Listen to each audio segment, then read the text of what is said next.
한번 따라 하시겠습니다. 가정이 제자와의 전초기지다. 가정이 제자와의 전초기지라는 것입니다. 사실 지금부터 드릴 이 설교는 제가 벌써 몇 년 전에 어떤 제가 존경하는 목사님의 설교를 듣고 은혜를 받은 설교입니다. 그것을 저는 가슴속에 간직하고 있고 이렇게 살기 위해서 그때부터 노력하고 있습니다. 지금 물론 완전히 되지 않았습니다. 그러나 그 말씀의 은혜를 받고 그 말씀처럼 살려고 하는 그런 설교 중에 한 설교입니다. 그래서 이것을 제가 받은 은혜와 또 제가 봤던 그런 설교문을 합쳐서 제가 지금부터 설교 말씀을 좀 드리도록 하겠습니다. 가정이 제자와의 전초 기지라는 것입니다. 오늘 말씀을 보니까 디모데가 좋은 제자로 성숙해 나간 배경에 대해서 말씀하시는데 그 배경이 어디였느냐? 바로 그의 가정으로부터 시작됐다는 것입니다. 우리 5절 말씀을 한번 보시겠습니다. 5절. 자, 5절 말씀. 우리 다 같이 한번 읽어볼까요? 시작.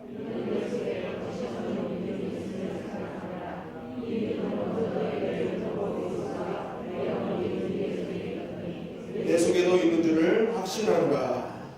자, 이와 같은 말씀이 같은 맥락의 말씀이 사도행전에도 나옵니다. 사도행전 16장 1절 말씀입니다.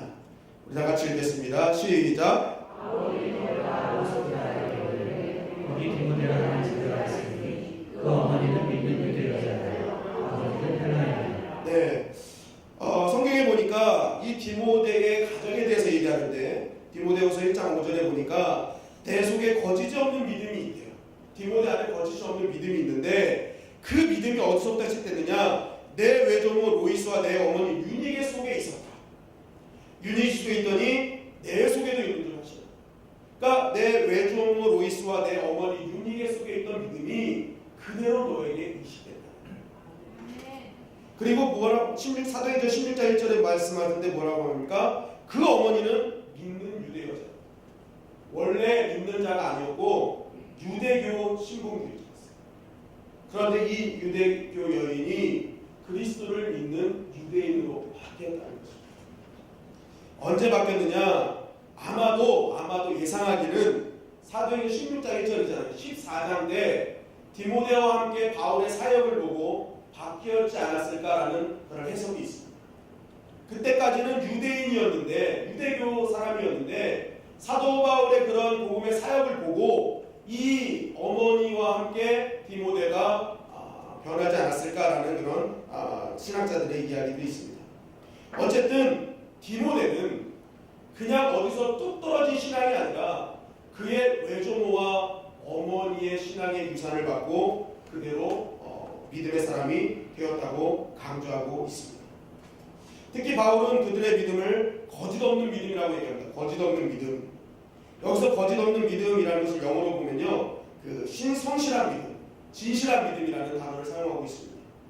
즉, 이들의 믿음은 지속적이고 변치 않는 믿음이었다. 이 외조모와 어머니의 믿음은요, 그냥 가변적인 믿음이 아니다. 늘 지속적으로 변치 않는 믿음을 가지고 계속적으로 디모데를 양육했다는 것입니다. 결국 디모데가 진짜 주님의 제자로서 거듭날 수 있었던 초석은 그의 가정으로부터 시작되었다는 것입니다. 여러분, 우리가 성경을 보면 이 가정의 믿음이 얼마나 중요한지를 성경은 우리에게 증거하고 있습니다. 여러분, 성경에 나오는 이스라엘 사람들은요, 지휘고와 빈부, 기천, 남녀노소를 막론하고 모두가 성이 없습니다. 성이 없고 이름만 있습니다. 그 이유가 뭐냐면 그들은 이 생각을 딱 갖고 있어요. 우리는 하나님의 자녀다. 그래서 그들은 성은 그냥 하나님이에요. 하나님, 그리고 성이 필요 없는 거예요. 하나님의 자녀이 동일한 거예요. 그래서 이름만 같습니다. 이름만. 뭐 유다, 뭐 안드레, 그래서 이름만 가죠. 그런데 이 이름만 가지면은 동일한 이름이 너무 많아요. 왜냐하면 이 유대교 전통에 의하면 이름을 질 때 뭐 좋은 신앙의 조상들이 있으면 그 이름 그대로 따거든요. 그러니까 이 반복되는 일이 너무 많은 거예요. 그래서 이스라엘 사람들이 이 이름을 구별하기 위해서 선택한 방법이 지역을 가지고 선택했습니다. 그래서 이 이스라엘 사람들 중에 그 예수님의 그 십자가를 대신 진 사람이 누구예요? 누구예요? 시몬이에요. 근데 그 앞에 뭐가 붙어요? 그러니까 이 구레네 시몬을 붙인 이유가 이스라엘 땅에는 수많은 시몬이 있어요.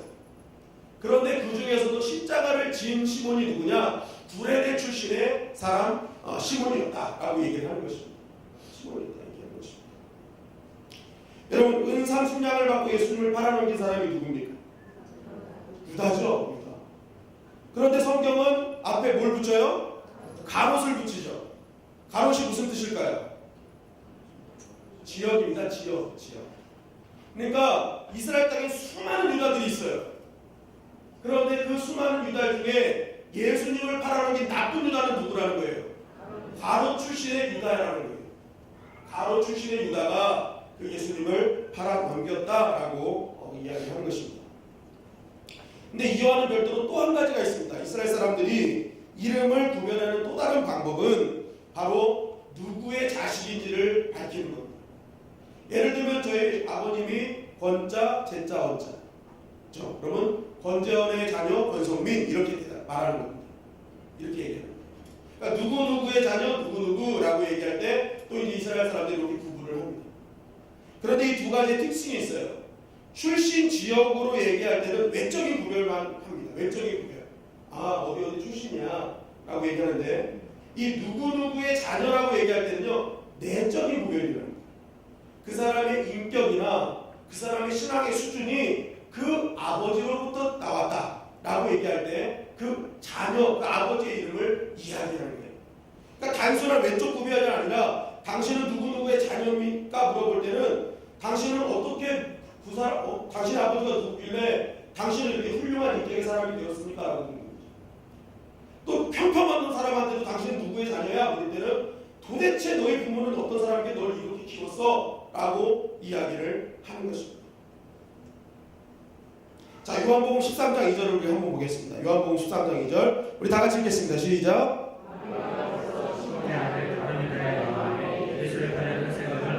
네, 마귀가 벌써 시몬의 아들 가룟 유다의 마음에 예수를 팔려는 생각을 넣었더니, 자, 우리가 아까도 배웠죠. 예수님을 판 사람은 누구였어요? 가롯 출신의 유다다 했어요. 그런데 성경은 여기서 끝나지 않았습니다. 또 뭘 붙어요? 시몬의 아들 가롯 유다의 마음이라고 얘기하고 있어요. 그럼 이것은 성경에서 무엇을 증거하기 위함일까요? 유다가 그 나쁜 가롯 유다가 그 배신의 신앙을 누구한테 배웠는지, 그리고 관계보다는 물질을 중요시하는 그러한 인격을 누구한테 배웠는지를 성경은 우리한테 증거하고 있는 것입니다. 가롯 유다의 모든 그런 신앙의 형편없는 신앙과 그런 물질주의적 그런 부분들은 바로 그 아버지 시몬으로부터 왔다는 것을 증거하고 있는 것입니다. 시몬의 아들로 태어난 가롯 유다는 자기의 스승까지도 팔아넘기는 그런 파렴치한 인생으로 만들어질 수밖에 없다. 우리가 시몬의 직장도 모르고 아무것도 몰라요. 그러나 시몬은 이 한 구절을 통해서 가롯 유다에게 그러한 인생을 물려준 형편없는 아버지로 증거되고 있는 것입니다. 그런데 이와는 정반대의 가정이 있습니다. 정반대의 가정. 바로 이 3000년 전 이 사울 왕이 이스라엘 땅을 통치할 때 골리앗이 쳐들어왔을 때 골리앗을 물리친 장본인이 있었습니다. 장본인. 그게 누굽니까? 다윗이었죠. 다윗. 골리앗이 나타날 때 다 도망갔는데 다윗만이 골리앗과 싸워서 이겼습니다. 그래서 골리앗을 넘어뜨렸을 때 사울 왕이 다윗을 부릅니다. 불러서 이제 사울 왕이 다윗에게 이렇게 묻습니다. 3상 17장 58절 상반절을 우리 한번 읽겠습니다. 시작. 사울이 그에게 묻되 소전이여 의가 되느냐 하니. 네, 사울 왕이 다윗을 보자마자 야, 너 이름 뭐야? 묻지 않았어요. 너 아버지의 이름이 뭐니? 물어봤어요. 이게 무슨 뜻이겠습니까?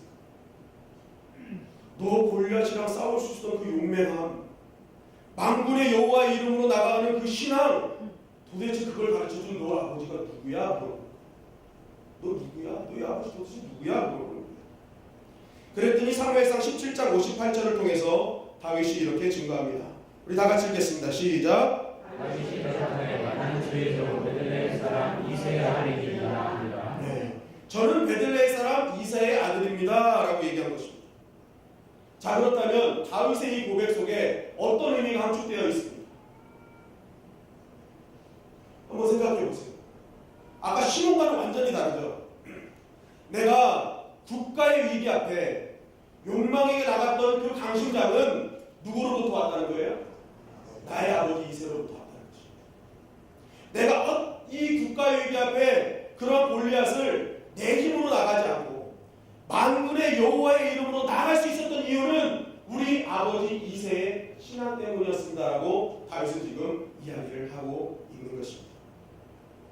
그러니까 그 아버지의 인격과 아버지의 신앙을 물려받아 나는 이렇게 골리앗과 싸워 이길 수 있었다고 증거하고 있는 것입니다.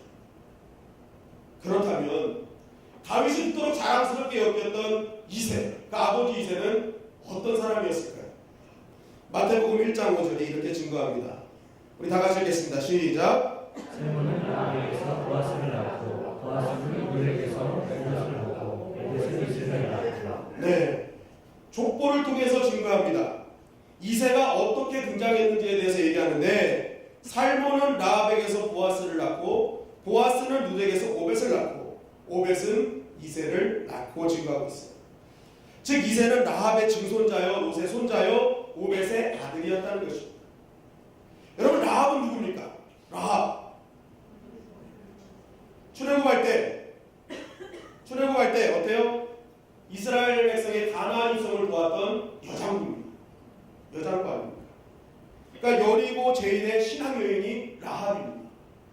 그리고 룻은 누굽니까? 룻 아무것도 잡지 않았지만 하나님의 말씀을 따라서 자신의 고향을 등지고 이런 관리를 시어머니를 따라서 갔던 신앙의 여인이 룻입니다. 오벳은 누구입니까? 오벳에 대해서는 성경에 기록되어 있지 않았지만 오벳은 그 이름이 섬긴다라는 뜻입니다. 즉 이 이름을 통해서 우리에게 알 수 있는 것은 오벳은 일평생 하나님을 아주 잘 섬겼던 신앙의 사람임을 우리에게 증거하고 있는 것입니다.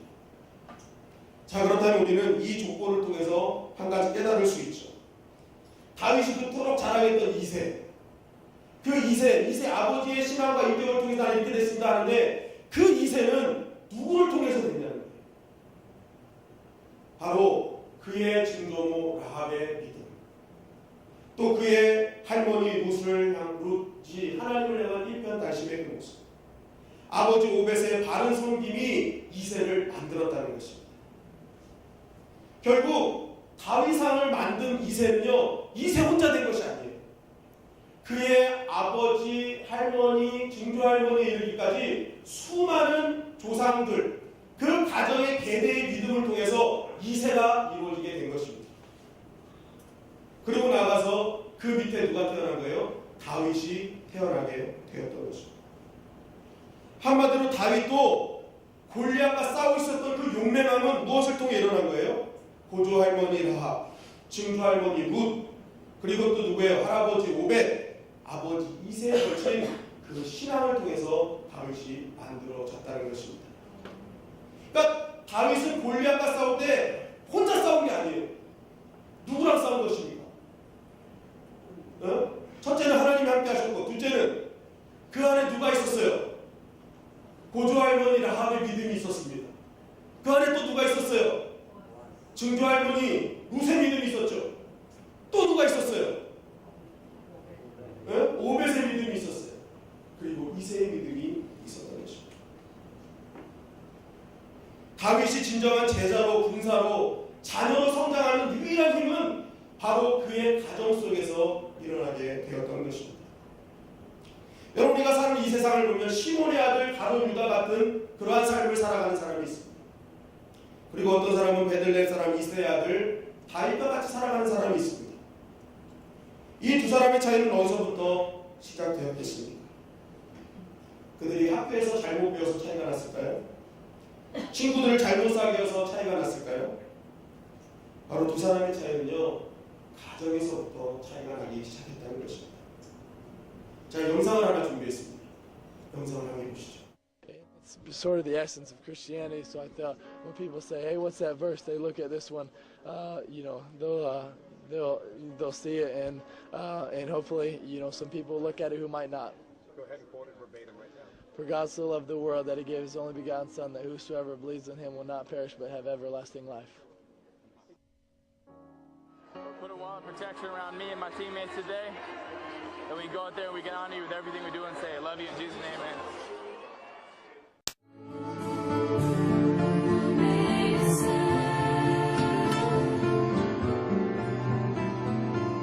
Into the hill of the Lord, or who may stand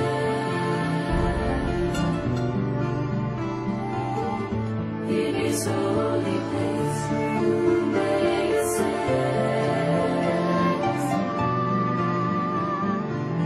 into the hill of the Lord, he who has clean hands and a pure heart, who has not lifted up his soul to admire, he who has clean hands and a pure heart, who has not lifted up his soul to admire. Was born deceitfully, he shall receive blessing from the Lord, and righteousness from the God of his salvation.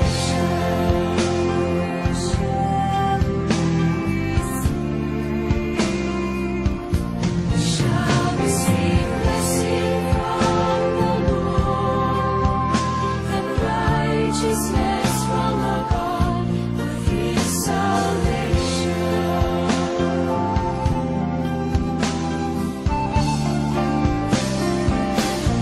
Shall receive blessing from the Lord. As the drive continue here. Jets show blitz. They're going to bring it.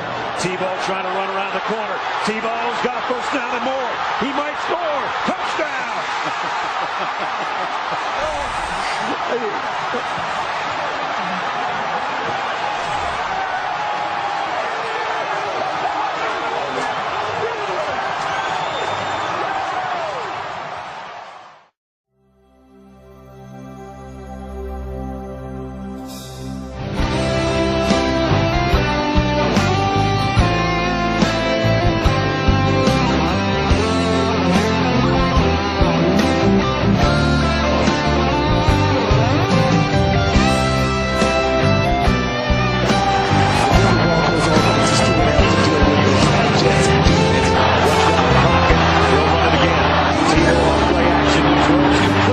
Critical third down play here. Tebow looping to the left side. Tebow on the move.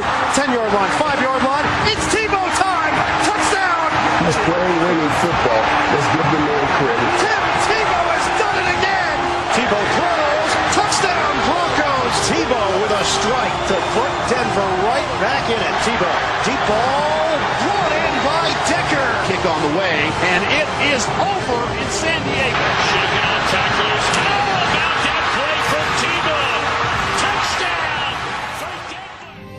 하나님께서 세상을 사랑하사 독생자를 주셨으니 믿는 자는 영생을 얻으리. 하나님께서 세상을 사랑하사. Everyone knows that the Denver Broncos quarterback's favorite biblical scripture is John 3:16, which he wore under his eyes when he played in college. Now it turns out that in Sunday's stunning overtime win against the Pittsburgh Steelers, he passed for, get this, 316 yards, and he averaged 31.6 yards per completion. And if that's not enough, the TV rating was an astonishing 31.6 at the moment when he threw the touchdown pass. 하나님께서 세상을 사랑하사 독생자를 주셨으니 믿는 자는 영생을 얻으리. 하나님께서 세상을 사랑하사 독생자를 주셨으니 믿는 자는 영생을 얻으리. 영원히 감사드리.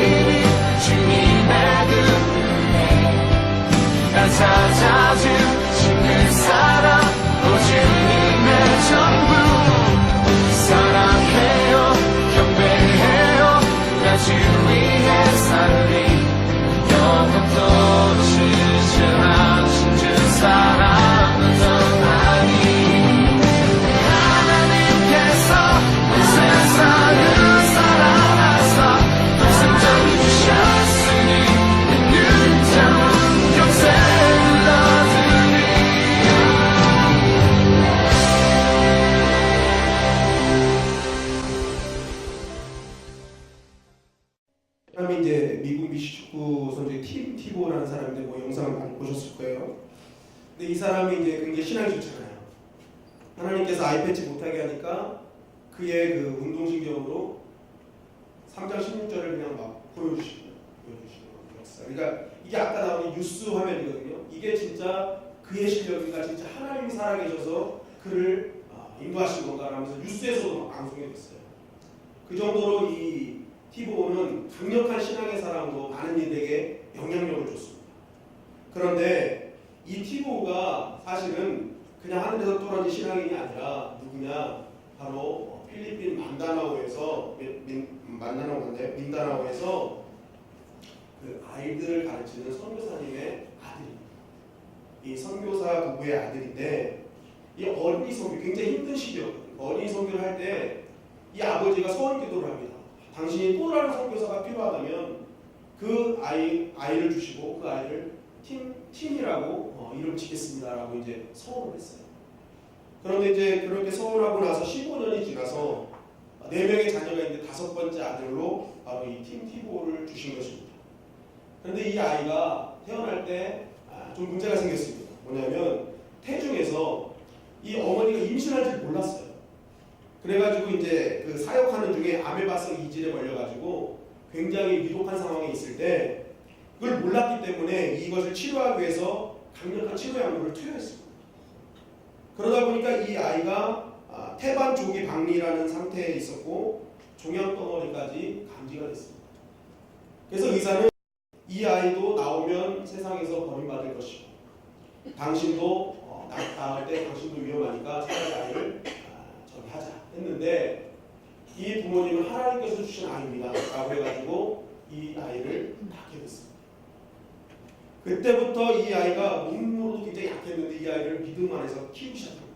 학교도 안 보내고 홈스쿨링을 했어요.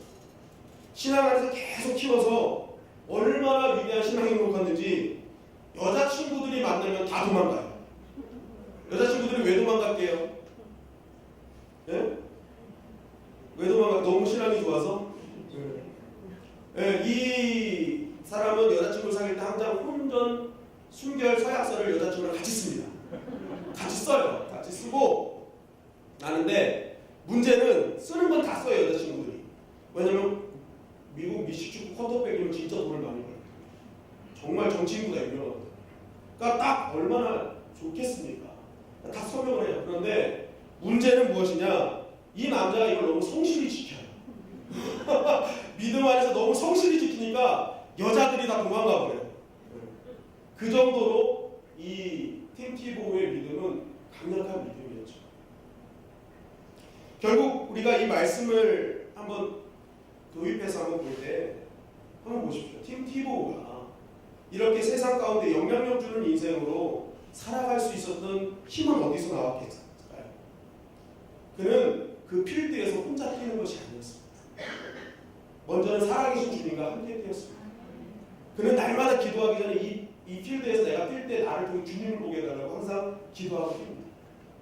그리고 주님뿐만이 아니라 늘 자신을 응원하고 기도해줬던 부모님의 신앙과 함께 필드를 뛰었던 것입니다. 그리고 그는 살아서 꿈틀거리는 말씀과 함께 뛰었던 것입니다. 그러니까 그를 통해서 하나님의 영광이 드러나는 것은 당연한 일이었던 것입니다. 여러분, 기도하는 것은 여러분들의 자녀들이 인생의 필드에서 혼자 뛰도록 내버려두지 않기를 간절히 바랍니다. 그들이 주님과 함께 뛰도록 만들어 주십시오. 그들이 부모님의 믿음과 함께 뛸 수 있도록 여러분들이 만들어 주시기를 간절히 바랍니다. 그러기 위해서 어떻게 해야 되겠습니까? 부모인 우리가 지금 나의 인생의 필드에서 예수님과 함께 뛰어야 되는 것입니다. 그분과 함께 해야 되는 거예요. 믿음으로 뛰어야 되는 거예요. 다윗처럼 골리앗과 같은 문제가 있을 때 만군의 여호와의 이름으로 나아갈 수 있는 그 믿음을 보여주어야 됩니다. 그 믿음을 보여줄 때 우리 자녀들 역시도 이 부모의 믿음을 가지고 인생의 필드에서 승리하고 이길 수 있는 믿음의 자로 거듭날 수 있는 것입니다. 여러분, 우리가 기억해야 될 것은 우리는 내가 사랑하는 나의 자녀를 가룟 유다로 만드는 시몬처럼 될 수 있고, 아니면 위대한 다윗을 만드는 이세가 될 수 있음을 우리는 기억해야 됩니다. 지금 나는 어느 쪽입니까? 시몬입니까? 아니면 이세입니까? 우리 자식들은 시몬 같은 나를 닮아서 가룟 유다로 자라고 있습니다. 아니면 이세 같은 나를 본받아 탈과 같은 인생으로 살아가고 있습니다. 여러분, 중요한 것은 어떤 삶을 살아왔든지 내가 지금부터 확실한 믿음과 굳건한 진리 안에서 살아가기를 결단한다. 내가 이세와 같은 그러한 인생을 살기를 결단한다면 나의 자녀는 오늘의 디모데처럼 또한 다윗처럼 예수님의 참 제자로 살아가게 될 것입니다. 여러분, 말씀을 마무리하겠습니다. 지금 우리 교회 사역을 보면요, 우리 교회의 규모로서는 감당할 수 없는 사역들이 진행되어지고 있는 것이 사실입니다. 많은 재정이 필요하고 인원이 필요하고 에너지가 필요합니다. 소비할 것이 너무너무 많다는 거예요. 그럼에도 불구하고 우리의 주님의 영광교회가 이 모든 어려움을 무릅쓰고 그 현장으로 달려가는 이유가 무엇이겠습니까? 그것은 바로 그것이 교회의 핵심 사명이기 때문에 그렇습니다. 진정한 교회로서 발걸음 뛰는 일이기 때문에 우리 교회는 어려움을 무릅쓰고 모든 일들을 감당하고 있는 것입니다. 여러분, 저는 확신합니다. 이 모든 사역을 통해서 반드시 하나님의 나라는 이루어지게 될 줄 믿습니다. 주님의 참된 제자들은 일어나게 될 줄 믿습니다. 왜 그렇습니까? 그것은 이유는 단 하나예요. 교회가 해야 될 일을 하기 때문에 그렇습니다. 여러분, 앞으로도 우리에게는 GCK 캠프와 또한 사할린 캠프 등 많은 사역들이 우리에게 남아있습니다. 우리가 기억해야 될 것은 이 일이야말로 우리 교회가 진정한 하나님 앞에 존재 가치를 알리는 유일한 길이라는 사실입니다. 그것이 주님의 지상명령을 수행하는 길임을 우리는 잊지 말아야 됩니다. 그래서 앞으로 우리는 남은 사역들을 보면서 이걸 어떻게 감당하지? 이거 어떻게 할 수 있지? 라면서 고민하는 것이 아니라 이것이 주님께서 원하시는 일임을 마음속에 깊이 간직하고 내가 오늘 이 시대의 라합처럼 또한 보아스처럼 룻처럼 이새처럼 다시 한번 주님의 제자가 되기를, 진정한 믿음의 사람이 되기를 각오한다면 우리의 믿음을 통해서 수많은 제자들이 일어날 것입니다. 우리가 그러한 마음으로 가정을 들어갔을 때 우리의 가정의 자녀들은 이 시대의 디모데, 이 시대의 다윗으로 진정한 참된 제자들이 될 것입니다. 여러분, 이제껏 혹시 시몬 같은 삶을 살았습니까? 그렇다고 여러분 자책하지 마십시오. 오늘부터 내가 하나님과 동행하는 이세요, 로이스요, 윤리계로 살기를 원한다면 주님께서는 그 믿음 보시고 우리 가정을 살리실 것이며 또한 우리 교회를 살려주실 것입니다. 우리 교회를 하나님의 거룩한 초소로 만들어 주실 것입니다. 여러분, 오늘부터 예수님을 배반했던 가룟 유다를 키우는 교회가 아니라 정말로 하나님 나라를 위해 골리앗마저도 그런 위험한 골리앗마저도 상대할 수 있었던 다윗을 키우는 교회가 되기를 주님의 이름으로 간절히 축원합니다. 우리 주님의 영광교회는 반드시 될 것입니다. 왜냐하면 여러분들이 이 시대의 로이스요, 윤리계요, 또한 이세이기 때문에 그렇습니다. 이 말씀 붙들고 우리 교회를 통해 놀라운 하나님의 역사를 이루시기를 주님의 이름으로 간절히 축원합니다.